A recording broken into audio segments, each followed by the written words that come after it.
Hello friends, I am Satvika and ఇప్పుడు I am going to explain Godavari river. ఇండియాలో దక్షిణ భారతదేశంలో అతి పొడవైన నది గోదావరి. మళ్ళీ ఇది ఎక్కడ పుట్టిందంటే నాసిక్ జిల్లా త్రయంబక్ మహారాష్ట్రలోని నాసిక్ జిల్లా త్రయంబక్ దగ్గర గోదావరి నది పుట్టింది. అయితే దీని యొక్క పొడవు ఎంత ఉంటుందంటే 1465 కిలోమీటర్స్ వరకు విస్తరించి ఉంది.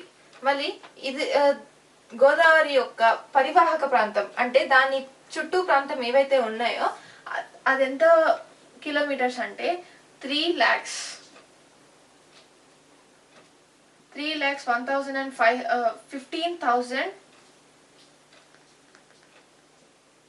చదరపు కిలోమీటర్లు. అయితే దక్షిణ భారతదేశంలో పొడవైన నది అనుకున్నాము, కానీ మొత్తం భారతదేశంలో దీని యొక్క పర్సెంట్ వచ్చేసి 10% వరకు గోదావరి ఉంది. గోదావరి ప్రవహించే రాష్ట్రాలు ఏమేమిటివంటే మహారాష్ట్ర, మధ్యప్రదేశ్, ఛత్తీస్గఢ్, ఒరిస్సా, ఆంధ్రప్రదేశ్, తెలంగాణ, కర్ణాటక ఇంతవరకు. మళ్ళీ నెక్స్ట్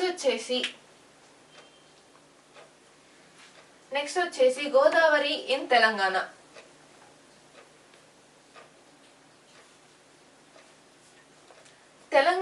తెలంగాణ ఇది వచ్చేసి తెలంగాణ పొలిటికల్ మ్యాప్. వెరాజ్ మనం డిస్ట్రిక్ట్స్ ని డివైడ్ చేస్తే ఇది ఆదిలాబాద్ డిస్ట్రిక్ట్, కరీంనగర్, నిజామాబాద్, వరంగల్, ఖమ్మం, నల్గొండ, మహబూబ్ నగర్,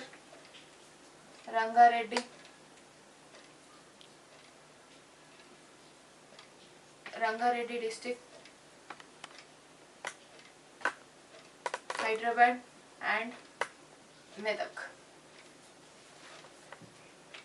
అయితే ఇప్పుడు మన తెలంగాణలో గోదావరి నది ప్రవేశించే వే ఎలా ఉంటుందంటే మహారాష్ట్ర టు నిజామాబాద్ నుంచి ఆదిలాబాద్ నుండి కరీంనగర్ నుండి వరంగల్ టు ఖమ్మం టు ఆంధ్రలోకి ఎంటర్ అయిపోతూ వెస్ట్ గోదావరి, దాని తర్వాత ఈస్ట్ గోదావరి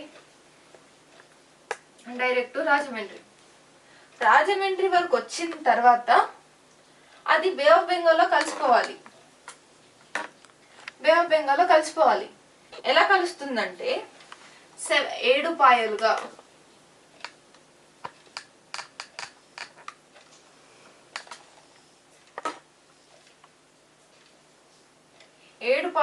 చీలి బంగాళాఖాతంలో కలుస్తుంది. కానీ ఈ 7 పాయల యొక్క స్పెషాలిటీ ఏంటంటే ఇది ప్రతిదీ ఎక్కడైతే సపరేట్ అవుతుందో అక్కడ నుండి బే ఆఫ్ బెంగాల్ వరకు ప్రతి దానికి 2.7 కిలోమీటర్స్ వరకు డిస్టెన్స్ ఉంటుంది. అయితే ఓన్లీ ఈ 7 పాయల గురించి మనం మాట్లాడుకుంటూ ఉంటే ఫస్ట్ వచ్చేసి గౌతమి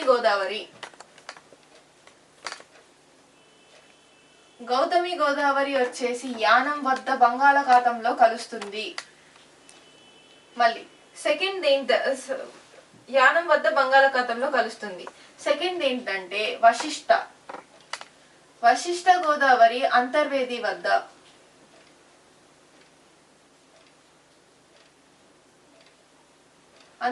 వద్ద బంగాళాఖాతంలో కలుస్తుంది. నెక్స్ట్ థర్డ్ ఏంటిదంటే వైనతేయ గోదావరి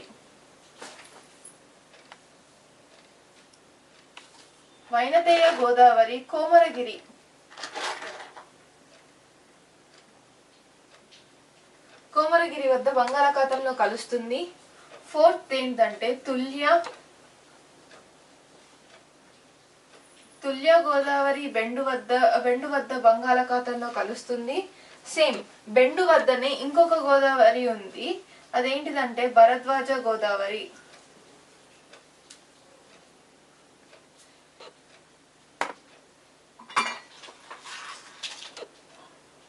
భరద్వాజ తూర్పుగా గోదావరి కూడా బెండు వద్దనే బంగాళాఖాతంలో కలుస్తుంది. నెక్స్ట్ 6th వన్ ఏంటంటే కౌశికి గోదావరి ఇంకా ఆశ్రయ. ఈ రెండు గోదావరి యొక్క స్పెషాలిటీ ఏంటిదంటే కౌశికి గోదావరి వశిష్ఠ గోదావరి ఇలా ఫ్లో అవుతూ వస్తుంటే కౌశికి గోదావరి ఉపనది లాగా సపరేట్ అయ్యి వశిష్ఠ నుండి సపరేట్ అయ్యి బంగాళాఖాతంలో కలుస్తుంది. మళ్ళీ ఇది వశిష్ఠ నుండి సపరేట్ అయ్యింది కాబట్టి ఇది వశిష్ఠ దగ్గర బంగాళాఖాతంలో కలుస్తుంది అని చెప్పేసి అంటాము. మళ్ళీ ఆశ్రయ కూడా ఇక్కడ వైనతేయ వస్తుంటే ఆశ్రయ కూడా ఉపనది లాగా సపరేట్ అవుతూ ఉంటుంది.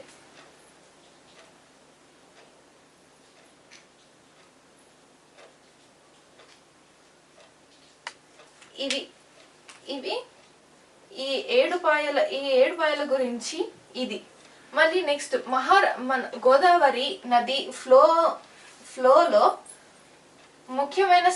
ముఖ్యమైన పట్టణాలు ఏమేంటివంటే మహారాష్ట్రలో 2 cities ఉన్నాయి. ఒకటేమో నాసిక్, ఇంకొకటేమో నాందేడ్. నెక్స్ట్ ఆదిలాబాద్ లో 2 cities ఉన్నాయి. ఒకటేమో బాసరా, ఇంకొకటేమో గుడెంగట్టు. కరీంనగర్ లో కూడా 2 ఉన్నాయి. ఒకటేమో కాళేశ్వరం, ఇంకొకటేమో ధర్మపురి. నెక్స్ట్ ఖమ్మంలో ఏముంటుందంటే భద్రాచలం. అది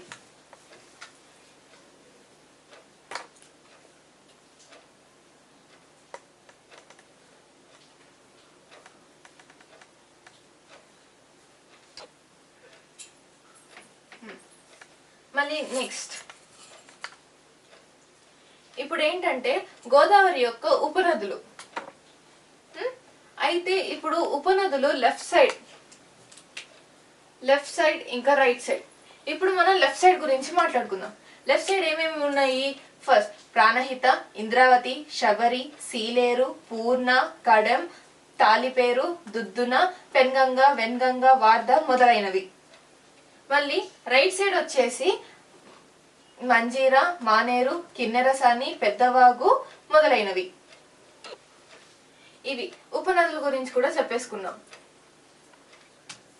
ఇప్పుడు మనం త్రివేణి సంగం గురించి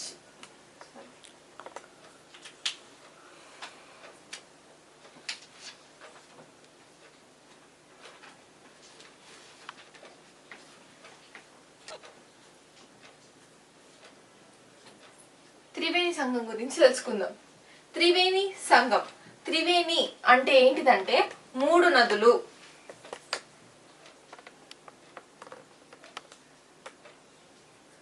మూడు నదులు కలయిక వల్ల ఏర్పడే నదిని అంటే సంగం అంటే కలయిక. త్రివేణి అంటే మూడు నదులు, సంగం అంటే కలయిక వల్ల. దాన్ని త్రివేణి సంగం అని చెప్పేసి అంటారు. ఇప్పుడు మన తెలంగాణలో మొత్తం 2 త్రివేణి సంఘాలు జరిగాయి. ఒకటి ఎక్కడ అంటే నిజామాబాద్ జిల్లాలో కందుకుర్తి అంటే ఈ ఏరియాలో కందుకుర్తి ఉంటుంది. సో నిజామాబాద్ లో ఒక నది మహారాష్ట్ర అంటే గోదావరి నది మహారాష్ట్ర కూడా వచ్చి మనం ఫస్ట్ అనుకున్నాం ఏంటిదంటే మహారాష్ట్ర నుండి గోదావరి నిజామాబాద్ జిల్లాకి ఫస్ట్ వెళ్తుంది అనుకున్నాం. ఆ వెళ్ళడం ఒక త్రివేణి సంగం జరుగుతుంది. ఒకటి ఏంటిదంటే మహారాష్ట్ర నుండి గోదావరి, మళ్ళీ మెదక్, మళ్ళీ మహారాష్ట్ర నుండే మంజీరా నది మెదక్ జిల్లాలోకి ప్రవేశించి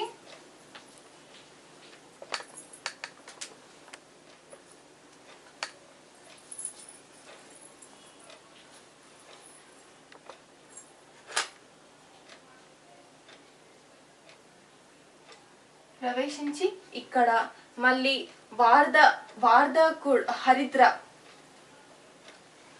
హరిద్ర ఈ 3 నదులు కలిసింది ఎక్కడ అంటే ఇది వచ్చేసి హరిద్ర.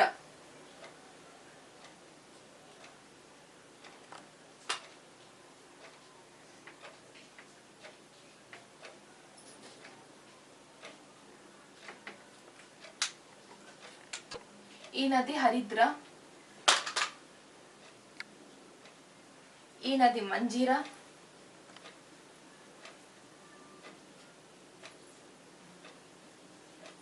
ఇంకా ఇక్కడ నుంచి వచ్చేదేమో గోదావరి. ఈ నదులు త్రివేణి సంగం అంటే 3 నదులు కలిసాయి. ఇక్కడ నుండేమో గోదావరి, ఇక్కడ నుండేమో మంజీరా, ఇటు సైడ్ నుంచేమో హరిద్ర. అలాగా 3 నదులు కలిసాయి. కలిసింది ఎక్కడ అంటే ఈ ఏరియా కందుకుర్తి.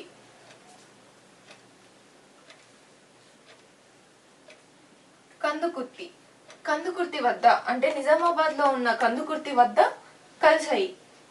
అసలు కందుకుర్తికి ఆ పేరు ఎందుకు వచ్చింది అంటే ఆ పేరు దేని నుండి వచ్చిందంటే స్కందకూడితి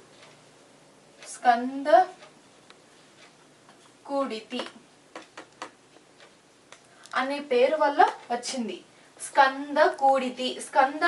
స్కందము అంటే నది, కూడితి అంటే అడిషన్ అంటే కలయిక.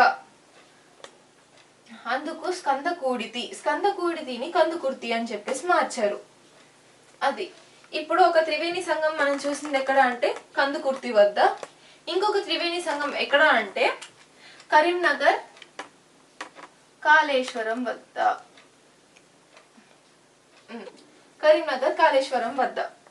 ఒకటేమో గోదావరి నది ఇలాగా ఫ్లో అవుతూ ఆదిలాబాద్ లో ప్రవేశించి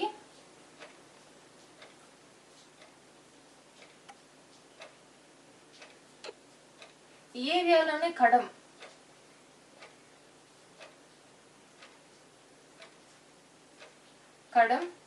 మళ్ళీ సరస్వతి కెనాల్ కూడా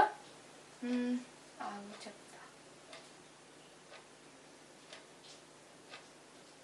గోదావరి ఇలా ఫ్లో అయ్యి కాళేశ్వరం వద్ద ఇలా వస్తుంది.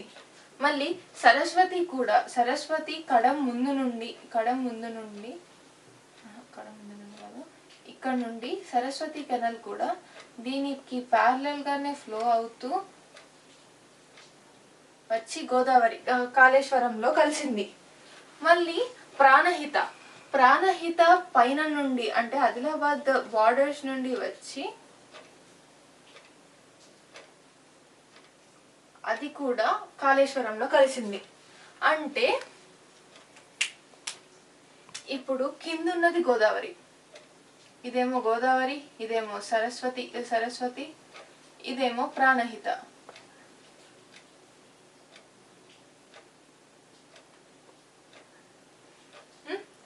ఇక్కడ ఈ 3 కలయిక ఎక్కడ జరిగింది? కరీంనగర్ లో ఉన్న కాళేశ్వరం వద్ద జరిగింది. సో ఇక్కడ ఒక త్రివేణి సంగం జరిగింది. మనం మాట్లాడుకునే త్రివేణి సంఘాలలో 2, ఒకటేమో కరీంనగర్ కాళేశ్వరం వద్ద జరిగింది, ఇంకొకటేమో నిజామాబాద్ జిల్లాలో ఉన్న కందుకుర్తి వద్ద జరిగింది. ఇప్పుడు మనం ఒక్కొక్క రివర్ గురించి డీప్ గా మాట్లాడుకుంటూ వెళ్తే అంటే ముఖ్యమైన నదులు ఏమేమిటి అంటే ఫస్ట్ మంజీరా గురించి మాట్లాడుకుందాం. మంజీరా వచ్చేసి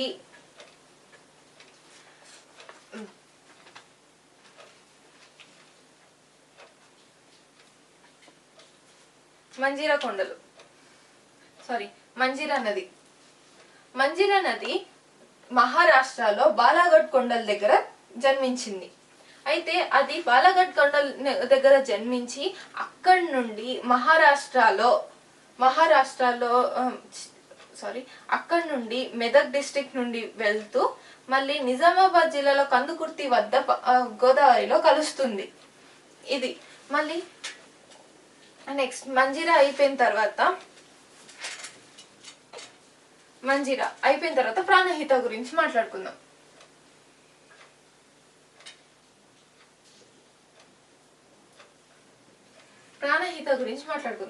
ఇప్పుడు ప్రాణహిత 3 నదులు కలిసాయి కాబట్టి ప్రాణహిత ఏర్పడింది. ఆ 3 నదులు ఎలా కలిసాయంటే త్రివేణి సంగం లాగా 3 ఒకటే చోట కలవలేదు. ఎలా కలిసాయంటే ఆదిలాబాద్ ఈ ఏరియా నుండి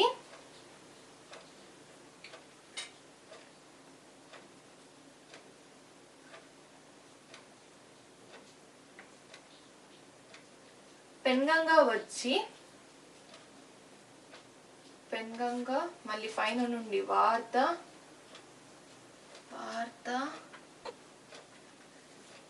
మళ్ళీ ఇక్కడ నుండి వెన్గంగ. ఇప్పుడు పైన నుండి అంటే ఇటు సైడ్ నుండి పెన్గంగ, పెన్గంగ వస్తూ అది వచ్చేసి వార్దాలో కలిసింది, వార్దాలో కలిసింది. సో మళ్ళీ ఈ వార్దాలో కలిసింది కాబట్టి దీనికంటే పెద్దది ఇది, సో వార్దా అనే పేరు పెట్టారు. మళ్ళీ వార్దా ఆల్రెడీ ఒక నదిని కలుపుకుంది, మళ్ళీ ఇంకొక నది ఎక్స్ట్రా యాడ్ అయింది. ఏంటిదంటే వెన్గంగ. వెన్గంగ ఈ పెన్గంగ వెన్గంగ వార్ద ఈ మూడు కలిసాయి కాబట్టి ప్రాణహిత ఏర్పడింది. మళ్ళీ ప్రాణహిత తర్వాత శబరి గురించి మాట్లాడుకుందాం. శబరి శబరి వచ్చేసి సింకారం కొండలు, ఒరిస్సాలో ఉన్న సింకారం కొండల దగ్గర శబరి జన్మించింది. మరి శబరి వచ్చేసి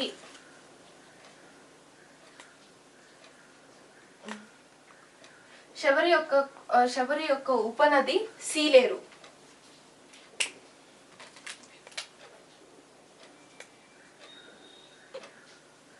శబరి యొక్క ఉపనది సీలేరు.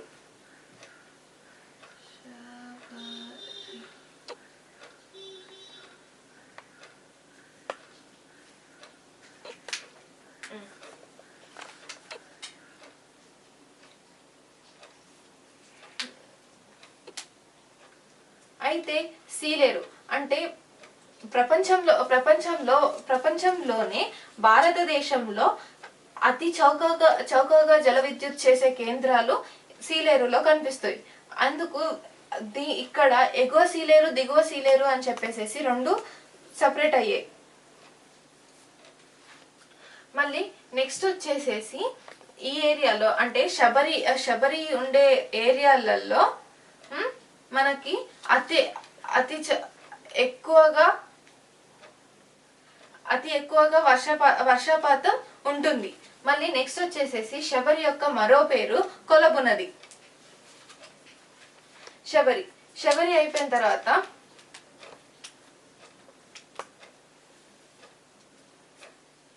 ఇంద్రావతి.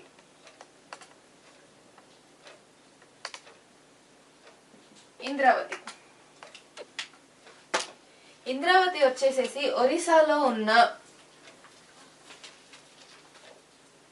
ఒరిస్సాలో జన్మించింది.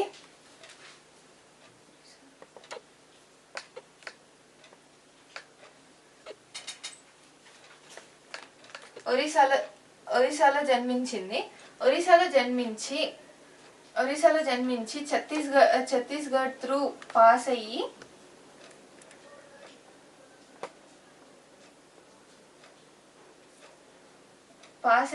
మళ్ళీ ఏదైతే కరీంనగర్లో గోదావరిలో కలుస్తుంది. మళ్ళీ ఇది ఎక్కడ ఒరిస్సాలో బోకాయి గ్రామంలో కలహండి ప్రాంతంలో జన్మించింది.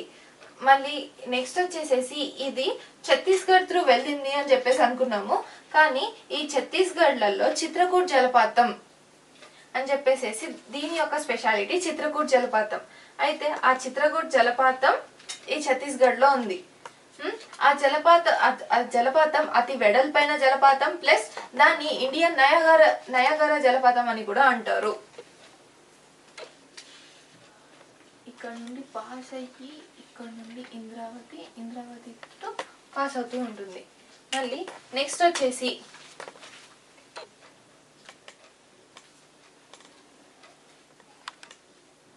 మానేరు గురించి మానేరు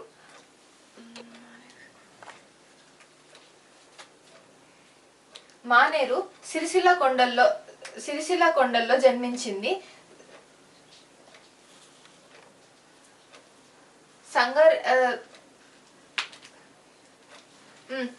మానేరు వచ్చేసేసి సిరిసిల్ల కొండల్లో జన్మించింది.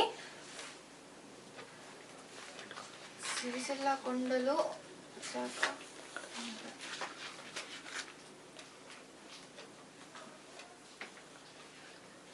రైట్. ఇప్పుడు సిరిసిల్ల కొండలు ఇక్కడ ఉన్నాయి, కరీంనగర్లో ఉన్న సిరిసిల్ల కొండల్లో జన్మించి, అయితే అక్కడ నుండి కరీంనగర్ త్రూ పాస్ అయ్యి సేమ్ కరీంనగర్లో ఉన్న మహదేవ్పూర్ కొండల్లోనే మహదేవ్పూర్ వద్ద గోదావరిలో కలుస్తుంది. మళ్ళీ ఇది మానేరు గురించి. నెక్స్ట్ ఆరిద్ర.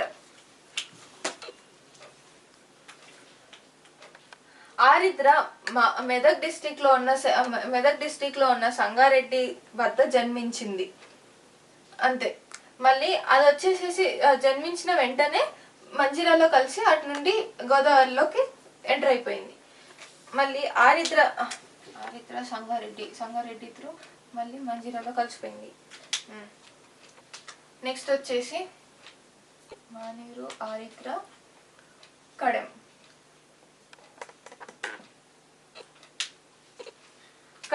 కడెం వచ్చేసి మనము త్రివేణి సంఘం జరుపుకునేటప్పుడు చెప్పాము, ఆదిలాబాద్ లో కడెం ఉంది. కడెం వచ్చేసి